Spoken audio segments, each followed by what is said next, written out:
जय श्री हरि, जय श्री कृष्णा। भाद्रपद मास का यह अध्याय अत्यंत पवित्र है, क्योंकि इसी मास की तिथि पर भगवान श्री हरि ने वराह अवतार धारण किया। कथा कहती है कि जब असुर हिरण्याक्ष ने धरती को सागर में डुबो दिया, तब देवता चिंतित होकर भगवान विष्णु के पास पहुँचे। संपूर्ण जगत डूबने लगा, धर्म नष्ट होने लगा। तब भगवान ने वराह रूप धारण किया। विशालकाय, पर्वतप्राय, अग्नि के समान दीप्तिमान, उनके गर्जन से तीनों लोक कांप उठे। भगवान वराह ने सागर में प्रवेश कर पृथ्वी को अपनी दंष्ट्राओं पर धारण किया और आकाश में ऊपर उठाया। हिरण्याक्ष ने उन्हें रोकना चाहा, परंतु प्रभु वराह ने भयंकर युद्ध कर असुर का संहार किया।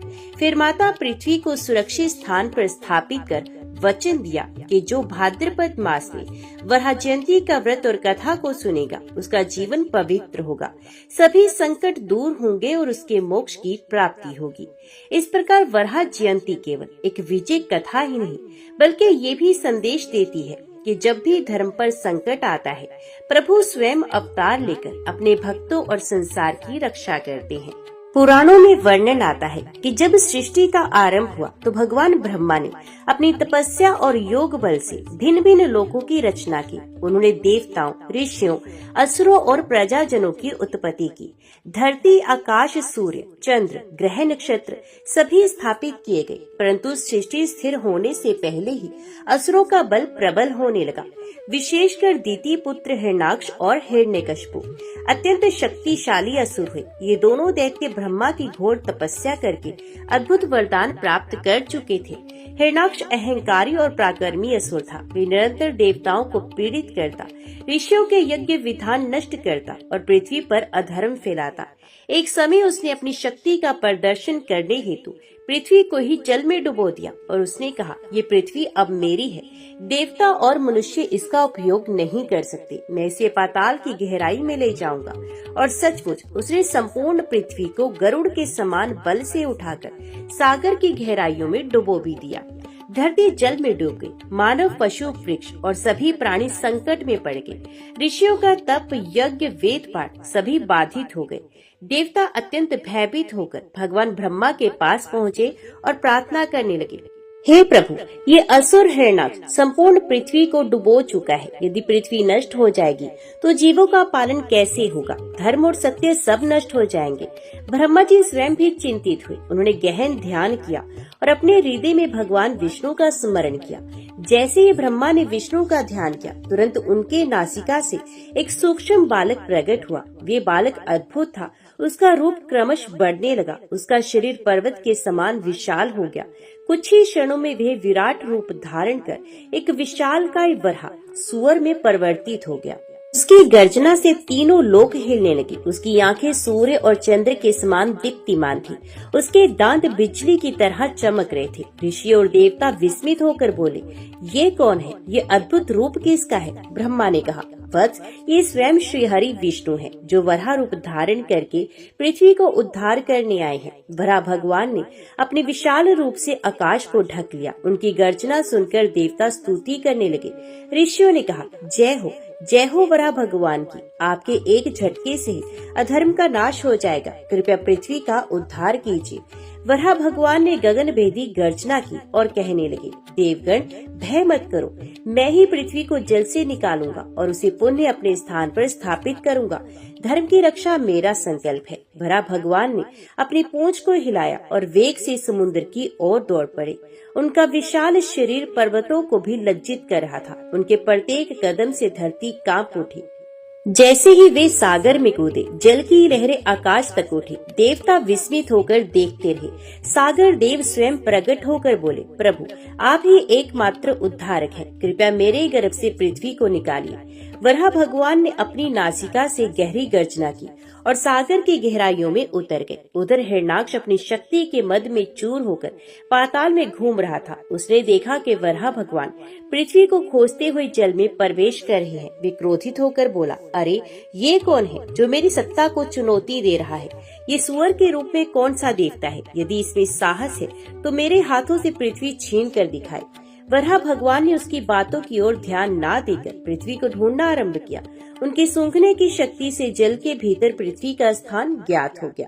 वराह भगवान ने देखा सुंदर पृथ्वी जल में डूबी हुई है, उसका स्वरूप निराश और निर्बल हो चुका है। माँ पृथ्वी ने वराह भगवान को देखकर प्रणाम किया और कहने लगी, प्रभु आप ही मेरे रक्षक हैं, कृपया मुझे इस जल से निकालकर पुनः मेरे स्थान पर स्थापित कीजिए। भगवान ने अपनी विशाल दंष्ट्राओं पर पृथ्वी को उठाया। उस क्षण अद्भुत दृश्य देखने को मिला। देवता स्वर्ग से पुष्प वृष्टि करने लगे, ऋषि मुनि स्तुति करने लगे।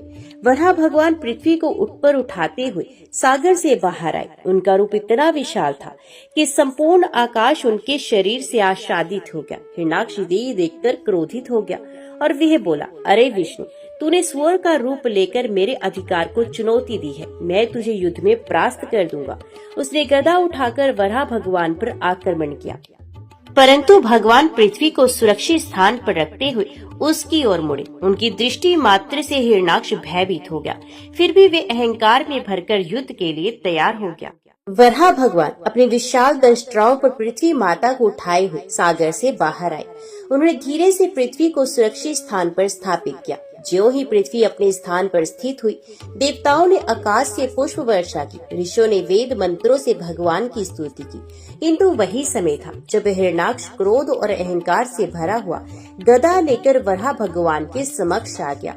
उसकी आंखें अंगारों की तरह लाल थी। उसकी गर्जना से तीनों लोग कांप उठे। हिरण्याक्ष ने कहा, अरे विष्णु, तूने सूअर का रूप धारण करके मेरी शक्ति को चुनौती दी है। आज मैं तुझे युद्ध में पराजित करूंगा और इस पृथ्वी को पुनः अपने अधिकार में कर लूंगा। वराह भगवान शांत भाव से बोले, हिरण्याक्ष, तू अधर्म में डूबा हुआ है। तूने अपनी शक्ति का उपयोग केवल देवताओं और ऋषियों को पीड़ा देने में किया है। आज तेरा अंत निश्चित है। इतना कहते ही दोनों के बीच गदा युद्ध प्रारंभ हो गया। वराह भगवान की गदा पर्वत के समान भारी थी। जब वे गदा धरती पर गिरती तो भूकंप के समान कंपन उत्पन्न होता। हिरण्याक्ष ने भी अपनी गदा से वराह भगवान पर प्रहार किया। उसकी गदा पर्वतों को तोड़ देने में समर्थ थी, किंतु वराह भगवान के दिव्य शरीर पर वे गदा केवल हल्की सी चोट पहुंचा सकी। युद्ध देखते हुए देवता आकाश से बोले, प्रभु अधर्म का नाश कीजिए, आपकी विजय निश्चित है। गदा युद्ध के बाद दोनों ने हाथों से मल्ल युद्ध प्रारंभ किया। हिरण्याक्ष बलवान था, उसके एक एक प्रहार से पर्वत हिल जाते, परंतु वराह भगवान के अंग अखंड और दिव्य थे। उनके एक आघात से हिरण्याक्ष धरती पर गिर पड़ा। फिर भी वे बार बार उठकर प्रभु को ललकारता। उसका अहंकार उसे बार बार युद्ध भूमि में लौटाता। वराह भगवान ने कहा, हिरण्याक्ष, तू बार बार क्यों व्यर्थ प्रयत्न कर रहा है? तेरा अंत आज निश्चित है। अब लौट जा और भगवान का स्मरण कर। परंतु दैत्य ने व्यंग से हंसते हुए कहा, विष्णु, तू मुझे नहीं मार सकता। इस भीषण युद्ध को देखकर ऋषि मुनि स्तुति करने लगे, जय हो वराह भगवान, आपने पृथ्वी का उद्धार किया। आप ही धर्म के रक्षक हैं। आपके चरणों में सारा जगत सुरक्षित है। देवताओं ने भी पुष्प वर्षा करते हुए कहा, प्रभु, यह असुर अत्याचारी है, इसका अंत करके धर्म की स्थापना कीजिए। हिरण्याक्ष ने अपने समस्त बल को एकत्रित किया और वराह भगवान पर गदा फेंकी। गदा बिजली की तरह चमकती हुई वराह भगवान की छाती पर लगी, किंतु वे छाती वज्र के समान कठोर थी। गदा टूटकर चूर चूर हो गई।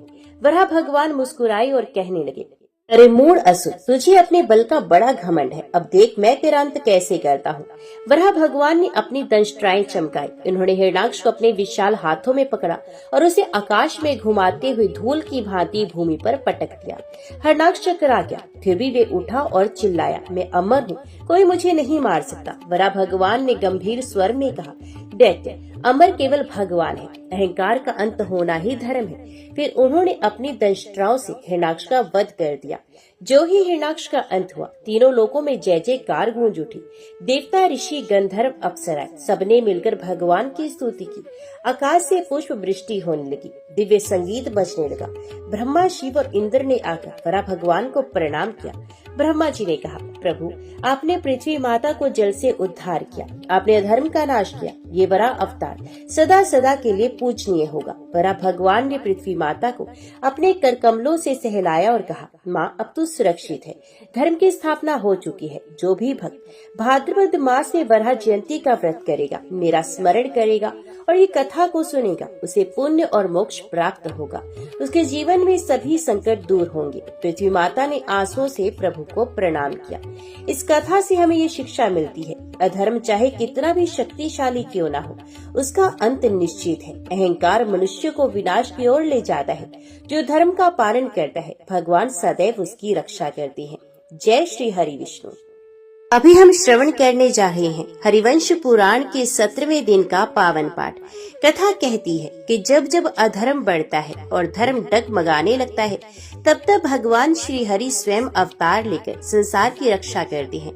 इसी सत्य को सिद्ध करने के लिए प्रभु ने वराह अवतार धारण किया था।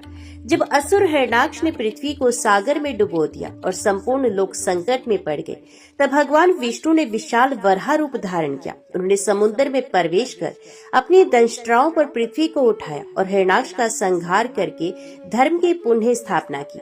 देवताओं और ऋषियों ने आकाश से पुष्प वृष्टि की और स्तुति करते हुए कहा, हे वराह भगवान, आपने न केवल पृथ्वी का उद्धार किया बल्कि समस्त प्राणियों के जीवन की रक्षा की। इस कथा का संदेश ये है कि चाहे अंधकार कितना ही गहरा क्यों ना हो, धर्म और सत्य की विजय निश्चित होती है। भक्त जब श्रद्धा और विश्वास से हरिवंश पुराण के 17वें दिन का पाठ करता है, तो उसके जीवन से संकट दूर होते हैं और वह प्रभु की कृपा का अधिकारी बनता है। जय श्री हरि विष्णु। कुछ काल के अनंतर गोपों के सौहार्द का स्मरण करके श्री कृष्ण की अनुमति लेकर बलराम जी अकेले ही व्रज में गए। वहां जाकर उन्होंने बहुत से बड़े बड़े सुगंधित वन तथा सरोवर देखे, जो पहले उनके उपभोग में आ चुके थे। श्री कृष्ण के पूर्वज बलराम जी बड़े वेग से उस व्रज में प्रविष्ट हुए। उस समय वे प्रभावशाली संघर्ष वनवासियों के योग्य रमणीय वेशभूषा से अलंकृत थे। शत्रु दमन बलराम पहले की ही भांति उसी तौर तरीके से अवस्था की छोटाई बड़ाई के अनुसार यथा योग्य सब गोपों के साथ मिले और प्रेम पूर्वक उनसे बातचीत करने लगे। उनने पूर्वज सबका हर्ष बढ़ाते हुए सबसे उसी तरह बातें की तथा गोपियों के साथ भी पहले जैसे ही मधुर चर्चाएं छेड़ दी। रमाने वाले पुरुषों में श्रेष्ठ बलराम जी परदेश में रहकर फिर लौटे थे और गोपों के बहुत ही प्रिय थे। अतः मधुर भाषी बड़े बूढ़े गोपों ने उससे कहा, यदुकुल को आनंदित करने वाले महाबाहो, तुम्हारा स्वागत है। तात, आज हम बहुत खुश हैं क्योंकि हमें दीर्घ काल के बाद तुम्हें देखने का सौभाग्य प्राप्त हुआ है। वीर, तुम जो पुनः लौट कर यहाँ आए हो, इसे हम बहुत खुश हैं। शत्रु को भय देने वाले वीर बलराम की तीनों लोकों में प्रसिद्धि है। वीर यादव नंदन, यहाँ आकर तुमने हमारा गौरव बढ़ाया है, ये तुम्हारे लिए उचित ही है। अथवा तात, अपनी जन्म भूमि में सभी प्राणियों को सुख मिलता है।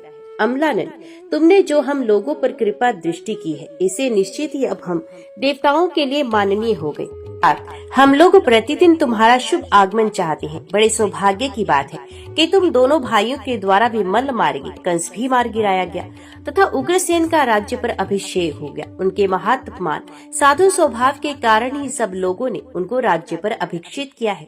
हमने ये भी सुना है कि समुद्र में पंचन नामक मगरमच्छ के साथ तुम लोगों का युद्ध हुआ था, उसमें पंचन मारा गया। तत्पश्चात मथुरा में जरासंध के साथ बड़ा भारी युद्ध हुआ। इतना ही नहीं, हमारे सुनने में ये भी आया है कि गोमंत पर्वत के निकट शत्रु के साथ तुम लोगों का घोर युद्ध हुआ था। उस ग्राम में राजा दर्द का वध हुआ और जरासंध की पराजय। सुना था कि उस महायुद्ध में तुम लोगों के लिए आकाश से दिव्य आयुध उतर आए थे। इसके सिवा उत्तम करवीरपुर में राजा श्रीगाल का वध करके उसके पुत्र का वहां अभिषेक किया और वहां के नागरिकों को तुम्हारी ओर से सांत्वना दी गई। फिर तुम लोगों का मथुरा में प्रवेश हुआ, जो देवताओं के लिए कीर्तन करने योग्य है। पृथ्वी का भार उतारकर तुमने इसे भली भांति प्रतिष्ठित किया है और भूमंडल के सभी नरेशों को वश में कर लिया है। तुम्हारा शुभ आगमन देखकर हम पूर्वज सौभाग्यशाली हो गए हैं। हमें सब तरह से संतोष प्राप्त हुआ है और हम अपने बंधु बांधवों से हर्षित उत्फुल्ल हो गए हैं। तब बलराम जी ने अपने सबोर खड़े हुए उन समस्त गोपों से कहा, समस्त यादवों के होते हुए भी आप लोग ही हमारे सगे बांधव हैं। यही हम लोगों का बचपन बीता, यही हम खेले कूदे और आप लोगों ने हमें पाल पोस कर बड़ा किया। फिर हम आप लोगों को भुला कैसे सकते हैं। हमने आपके घरों में खाया पिया और गोए चराए। आप सब लोग हमसे अनुराग रखने वाले हमारे बंधु बांधव हैं। हल धारण करने वाले बलराम जी जब इस प्रकार यथार्थ बात कह रहे थे, उस समय उनकी बातें सुन के व्रज सुंदरियों के मुख पर उन्हें प्रसन्नता छा गई। तदंतर महाबली बलराम वन के भीतर जाकर सुखपूर्वक विचरने लगे। इसी समय उनके मनोभाव को जानकर देश काल की ज्ञाता गोपालगण उनके लिए वारुणी ले आए। फिर उन बंधु जनों से घिरे हुए गौर कांति बलराम ने उस समय उसका पान किया। वन में गए हुए बलराम ने जो मधु पिया था वे कुछ नशा लाने वाला था। उसके पीने के बाद ग्वाल वाल उनके लिए वन के नाना प्रकार के पुष्प और फल ले आए, जो अभी नए ताजे होने के कारण बड़े रमणीय लगते थे। इसके सिवा गोपों ने उनके लिए भांति भांति की पवित्र गंध तथा मनोरम भक्ष्य पदार्थ प्रस्तुत किए। तुरंत के लाए हुए विकसित कमल और उत्पल भी भेंट किए। बलराम जी के सर के बाल बड़े मनोहर थे। उस पर रखा हुआ मुकुट कुछ टेढ़ा था। उनके एक कान में सुंदर कुंडल लटक रहा था। वक्षस्थल चंदन के अनुलेप से आद्र एवं पीत था। उस पर वनमाला लटक रही थी। ऐसे वक्ष से बलराम जी की वैसे ही शोभा होती थी जैसे कैलाश पर्वत से मंदराचल सुशोभित होता है। उन्होंने नूतन जलधर के समान कांति वाले 2 नीले वस्त्र धारण कर रखे थे और शरीर से वे गोरे थे, अतः अंधकार राशि में चंद्रमा के समान सुशोभित होते थे। उनके एक हाथ में सर्प शरीर के समान हल शोभा पाता था और दूसरे में प्रकाशमान मूसल। बलवानों में श्रेष्ठ बलराम जी मधु से मत से हो रहे थे। उनका मुख झूम रहा था। वैसे लगते थे मानो शरद की रातों में सफेद बिंदुओं से युक्त अलसाए हुए चंद्रमा शोभा पाते हों। उस समय बलराम जी ने यमुना से कहा, महानदी, मैं स्नान करना चाहता हूँ। सागर गामिनी, मूर्तिमती होकर आओ, चलो मेरे साथ। संघर्षण की बात को मतवाले की बहक समझकर नारी स्वभाव से मोहित हुई उस नदी ने उसकी अवहेलना कर दी। वे उनके अभीष्ट स्थान को नहीं गई। तब बलवान बलराम मद से प्रेरित हो कुपित हो गए। उन्होंने यमुना का कर्षण करने के लिए हल्का मुख नीचे को कर लिया। यमुना को खींचते समय उनके गले से जो कमल पुष्प की मालाएं टूटकर पृथ्वी पर गिरी, वे पुष्प केशों द्वारा सुगंधित पराग से अरुण रंग का जल छोड़ने लगे, जिसका अग्रभाग कुछ झुका हुआ था। उस हल को यमुना के तट से लगाकर स्वेच्छाचारिणी वनिता के समान उस महानदी को अभिष्ट दिशा की ओर खींचा। उसका जल स्रोत शुद्ध हो उठा। कुंडों में जो अगाध जल राशि का संचय था वे वहां से निकलने लगा और वे नदी भयभीत सी होकर हल्के बनाए हुए मार्ग से चलने लगी। हल्की रेखा ही उसे गंतव्य मार्ग का आदेश दे रही थी। सीधे मार्ग पर वेग से बहने वाली वह नदी टेढ़े रास्ते पर मंथर गति से चलने लगी। वे संघर्षण के भय से त्रस्त हुए किसी युवती की भांति व्याकुल हो उठी थी। दोनों किनारे ही उसके नितंब थे। रक्त कमलों का समूह ही उसके अरुण अधरों का प्रतीक था। फेनी उसके मेखला सूत्र थे, जो जल से ताड़ित और मर्दित होकर छिन्न भिन्न हो गए थे। वे नदी रूपिणी युवती समुद्र रूपी प्रेतम के साथ समागम करने वाली थी। उसके तरंग रूपी शिरोभूषण ऊंचे नीचे हो रहे थे। चक्रवाक रूपी स्तन ऊंचे उठे हुए थे। उसके गंभीर अंग वेग के कारण वक्र हो गए थे। वे त्रस्त मीन रूपी आभूषणों से विभूषित थी। श्वेत हंस उसके नेत्र और अपांग थे। काशपुष्प उसके फहराते हुए रेशमी वस्त्र थे। तटवर्ती पौधे या वृक्ष उसके केश थे तथा जल का प्रवाह ही उसकी सखलित गति का प्रतीक था। उसके नेत्र प्रांत मानो हल्की नोक से छिल गए। वे सागर गामिनी शुद्ध हो उठी। वे कुटिला एवं मतवाली स्त्री के समान खुली सड़क पर चल रही थी। ऊंचे नीचे प्रवाह ही उसकी स्खलित गति के सूचक थे। वे उस विपरीत मार्ग पर लाई गई थी जिस ओर वृंदावन सुशोभित होता था। यमुना नदी वृंदावन के बीच से लाई गई थी। जल में निवास करने वाले पक्षी उसके साथ साथ बोलते हुए आ रहे थे। उन पक्षियों के शब्दों में मानो वह नदी ही जोर जोर से रो रही थी। वे नदी जब वृंदावन को लांग गई तब स्त्री रूप में प्रकट हो बलराम जी से बोली, नाथ प्रसन्न होइए, मैं आपके इस विपरीत क्रम से बहुत डर गई हूँ। मेरा ये रूप और जल विपरीत हो गया है। रोहिणी नंदन महाबाहु, आपने इस तरह मुझे खींचकर नदियों के बीच में अस्थि बना दिया, मुझे मेरे मार्ग से भ्रष्ट कर दिया। जब मैं समुद्र के निकट जाऊंगी उस समय मेरी सोते वेग से गर्वित होकर अपने फेन रूपी हाथों द्वारा मेरी हंसी उड़ाएंगी, मुझे जल के द्वारा विपरीत गामिनी बताएंगे। श्री कृष्ण के बड़े भैया वीर सुरश्रेष्ठ, आप मुझ पर कृपा करें, मैं आपसे याचना करती हूँ। आप मुझ पर सदा प्रसन्नचित्त रहें। हलायुध, मैं आपके हल से यहाँ तक खींच लाई गई। अब अपने इस रोष को लौटा ले। मैं आपके चरणों में मस्तक रखती हूँ। महाबाहु, मुझे राह बताइए, मैं कहाँ जाऊँ। समुद्र पत्नी यमुना को प्रेम से नतमस्तक हुई देख मधु के मद से कलांत हुए बलराम जी ने ये बात कही, शुभे प्रिय दर्शनी, मैंने हल के द्वारा तुम्हारे जाने के लिए मार्ग बता दिया है। तुम्हें सारे प्रदेश को अपना जल देकर अपलावित कर दो। शुभ सागर गामिनी महाबाहु, ये तुम्हारे लिए संदेश कहा गया। शांति धारण करो और जहाँ तुम्हारी मौज हो चली आओ। जब तक ये संसार रहेगा तब तक मेरा ये सुयश भी बना रहेगा। यमुना जी का आकर्षण हुआ देख समस्त व्रजवासियों ने उस समय साधु साधु कहकर बलराम जी को प्रणाम किया। महाभागा यमुना तथा उन समस्त व्रजवासियों को विदा करके प्रहार करने वालों में श्रेष्ठ रोहिणी पुत्र बलराम जी ने मन ही मन कुछ सोचकर पुनः शीघ्र ही मथुरा को प्रस्थान किया। मथुरा पहुंचकर बलराम ने पृथ्वी के सारभूत अविनाशी मधुसूदन को भवन के भीतर शैया पर करवट बदलते देखा। तब उसी राहगीर के वेश में बलराम ने नूतन वनमाला से विभूषित सुंदर वक्षस्थल द्वारा भगवान जनार्दन का आलिंगन किया। लंगलधारी बलराम को शीघ्रता पूर्वक आते देख गोविंद ने सहसा उठकर उनके लिए उत्तम आसन दिया। जब बलराम जी बैठ गए तब श्री कृष्ण ने उनसे व्रज की कुछ छल पूछी, समस्त बांधवों तथा गोओं के विषय में भी जिज्ञासा की। तो बलराम ने उत्तम भाषण करने वाले भाई श्री कृष्ण को इस प्रकार उत्तर दिया, श्री कृष्ण, तुम जिनकी कुशल चाहती हो उनकी सर्वत्र कुशल है। तदनंतर वसुदेव जी के आगे बलराम और श्री कृष्ण की विचित्र अर्थ से युक्त पवित्र एवं पुरातन कथाएं होने लगी। इसी बीच में जगत में होने वाली परिवर्तन अथवा घटनाओं की सूचना देने वाले सब लोग मथुरा में आए और लोकपालों के भवन की भांति शोभा पाने वाले चक्रधारी श्री कृष्ण के गृह में एकत्रित हुए।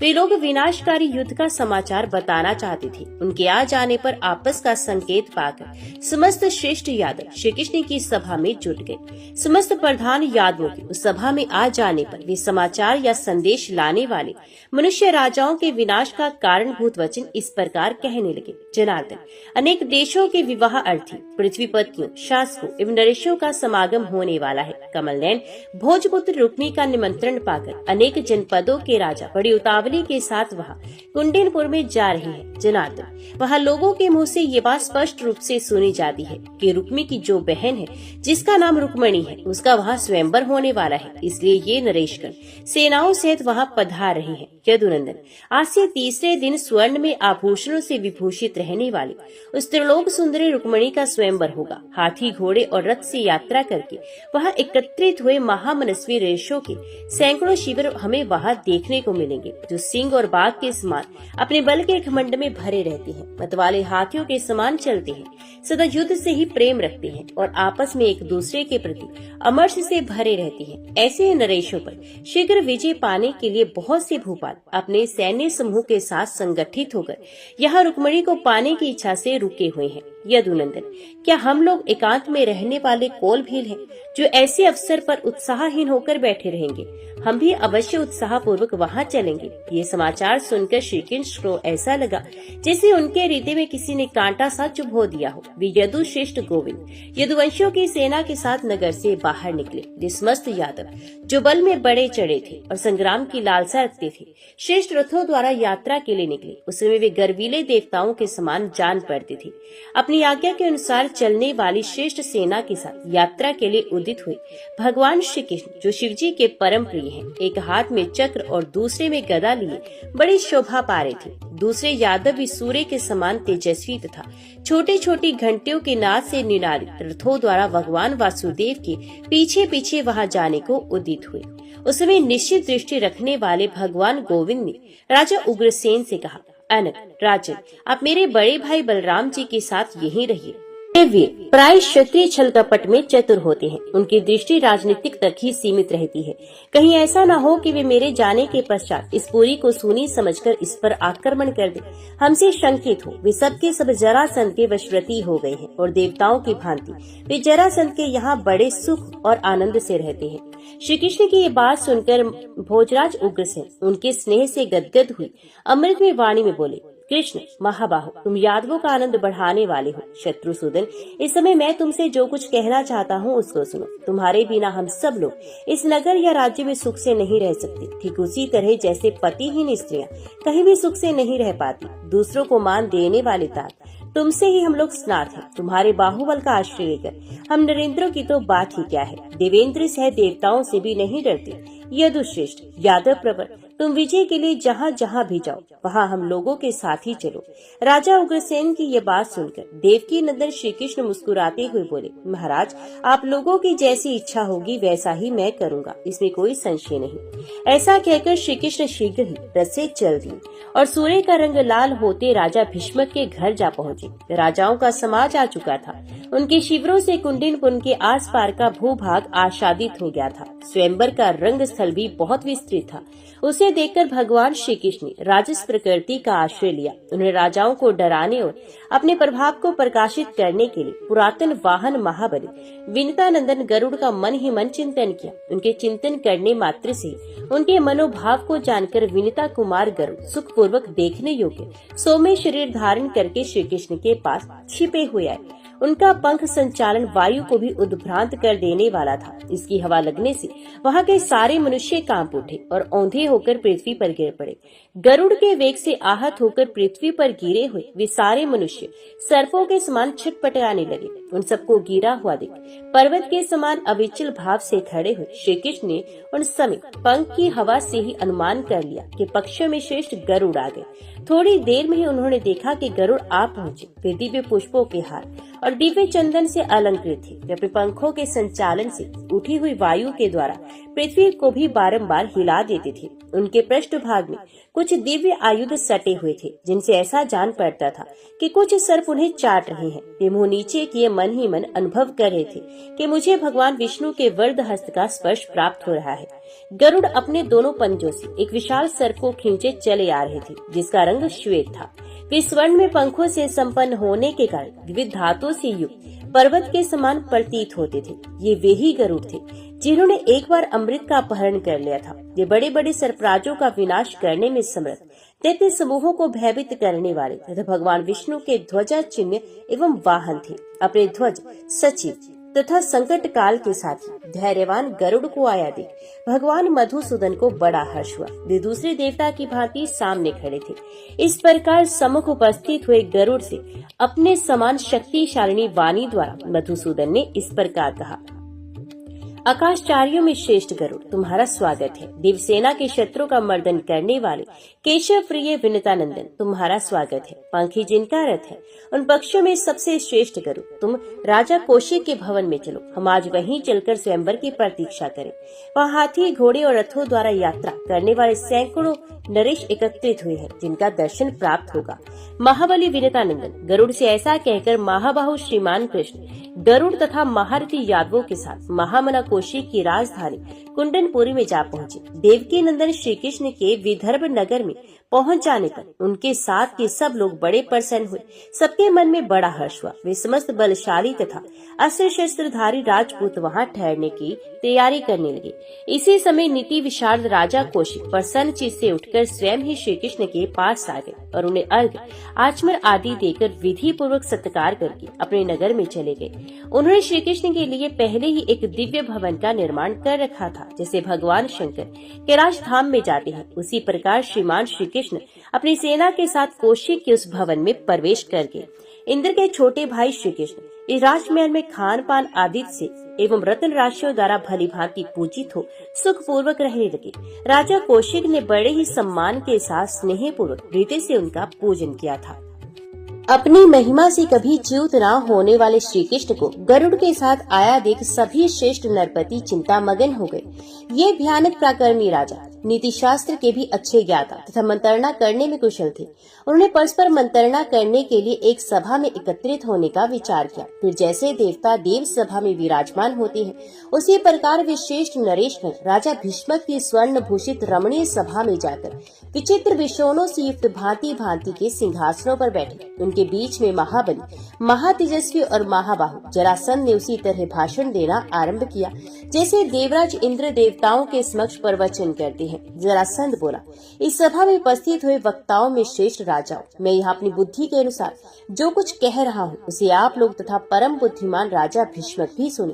वे जो कृष्ण नाम से विख्यात बलवान वसुदेव पुत्र इस कुंडनपुर में गरुड़ के साथ पधारे हैं, बड़े तेजस्वी हैं। यहाँ की राजकन्या को प्राप्त करने के लिए ही वे यादवों से घिरे हुए यहाँ तक आए हैं। जिस तरह भी कन्या की प्राप्ति हो सके वैसा ही प्रयत्न वे अवश्य करेंगे। श्रेष्ठ नरपतियों, यहाँ जो सुनीति से युक्त तथा समृद्धि का हेतुभूत कारण उपाय काम में लाने योग्य है, उसे अपने बलाबल का विचार करके आप लोग करें। वसुदेव के ये दोनों पुत्र महान पराक्रमी हैं। ये लोग उस पर्वतों में श्रेष्ठ गोमंत पर गरुड़ को साथ लिए बिना पैदल आए थे, तो भी इन्होंने जो घोर महायुद्ध किया था वे आप लोगों को विदित ही है। इस समय जब ये यदुवंशी, कृष्णवंशी, भोजवंशी तथा अंधकवंशी महारथियों के द्वारा मिलकर युद्ध करेंगे, तब इनका संग्राम कैसा होगा।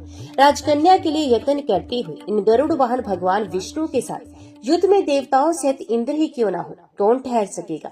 यदि कदाचित इन्हें कन्या ना भी दी जाए तो ये देवताओं के साथ उपस्थित हो बलपूर्वक उसे ले जाने के लिए समर्थ है। सुना जाता है कि प्राचीन काल में ये पृथ्वी भयंकर एकार्णव में निमग्न हो रसातल में जा पहुंची थी। उसमें जगत के आदि कारण इन्हीं प्रभावशाली विष्णु ने वराह रूप धारण करके इसका उद्धार किया था।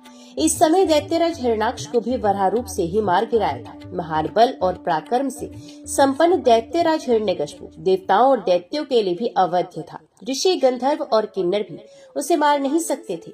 यक्ष, राक्षस और नागों के लिए भी अजय था। वे ना तो आकाश में मर सकता था, न पृथ्वी पर, न रात में, न दिन में, न सूखे अस्त्र से, न गीले अस्त्र से। तीनों लोकों में अवध्य वे दैत्यराज किसी से पराजित होने वाला नहीं था। तो भी पूर्व काल में भगवान विष्णु ने नरसिंह रूप धारण करके उसे मार डाला था। फिर किसी समय बलवान विष्णु महर्षि कश्यप के पुत्र रूप में देवी अदिति के गर्भ में प्रकट हुए। उसमें उन्होंने वामन रूप धारण करके असुराज बलि को सत्य की रस्सी से बनाए गए पाशों द्वारा बांध लिया और उसे पाताल लोक का निवासी बना दिया। कृतवीर्य का पुत्र महाप्रकर्मी अर्जुन का शरीर दत्तात्रेय जी की कृपा से सहस्र भुजाओं से सुशोभित होता था। वे राज्य से उन्मुक्त हो गया था। उसके दमन के लिए भगवान विष्णु त्रेता और द्वापर की संधि के समय रेणुका के गर्भ से प्रकट हुए। शस्त्रधारियों में श्रेष्ठ महातेजस्वी जमदग्नि कुमार परशुराम के नाम से प्रसिद्ध है। इस तरह पुनः शतम रूपधारी भगवान विष्णु ने हैह वंश में उत्पन्न राजा कार्तवीर्य का, जो सातों द्वीपों का स्वामी था, अपने वज्र तुल्य फरसे से मार डाला। तत्पश्चात इक्ष्वाकु कुल में दशरथ नंदन श्री राम के रूप में प्रकट हुए। उन्होंने पूर्व काल में त्रिलोक विजयी रावण को मार गिराया। प्राचीन काल की बात है, सतयुग में जब तारका में संग्राम हुआ था, उसमें पराक्रमी विष्णु 8 भुजाओं से युक्त हो गरुड़ पर बैठकर वहां पधारे। वहां उन्होंने वरदान से गर्वित हुए असुरों को युद्ध में मार डाला, तो देवताओं को भय देने वाले कालनेमी नामक दैत्य का भी वध कर दिया। ये संपूर्ण विश्व जिन का रूप है। उन भगवान विष्णु ने युद्ध में महान योग बल से सूर्य तुल्य तेजस्वी चक्र द्वारा उस दैत्य का संहार किया था। श्री कृष्ण ने ऐसे बहुत से असुरों को मार डाला है जिनका काल आ पहुंचा था। वन में विचरने वाले महान बल और पराक्रम से संपन्न प्रलंब और धैनुक नामक दैत्यों को इन्होंने बाल्यावस्था में ही वन के भीतर मार गिराया था। पूतना, केशी, यमला, अर्जुन, कुवल यापिड़ हाथी, चाणूर, मुष्टिक तथा बलवानों में श्रेष्ठ कंस को उसके गणों सहित इन देवकी पुत्र केशव ने नष्ट कर दिया है। उस समय ये गोपवेश में क्रीड़ा करती थी। इन प्रभावशाली चक्रधारी विष्णु ने ये तथा और भी इसी तरह के बहुत से दिव्य शदम रूप समय समय पर धारण किए हैं। इसलिए मैं आप लोगों के हित की इच्छा से कह रहा हूँ कि श्री कृष्ण देवताओं के आदि कारण एवं असुर विनाशक विष्णु है। मैं उन्हें ऐसा ही समझता हूँ। वे जगत की उत्पत्ति के स्थान पर पुराण पुरुष विनाशी भगवान नारायण है। वे ही समस्त भूतों की सृष्टि करने वाले तथा व्यक्ता व्यक्त स्वरूप सनातन परमात्मा है। संपूर्ण लोक मिलकर भी उनको पराजित नहीं कर सकते। सारा संसार उनके चरणों में मस्तक झुकाता है। वे आदि, मध्य और अंत से रहित हैं, क्षर, अक्षर और अविकारी हैं। वे ही स्वयंभू अजन्मा सदा स्थिर रहने वाले तथा चराचर प्राणियों के लिए अजय हैं।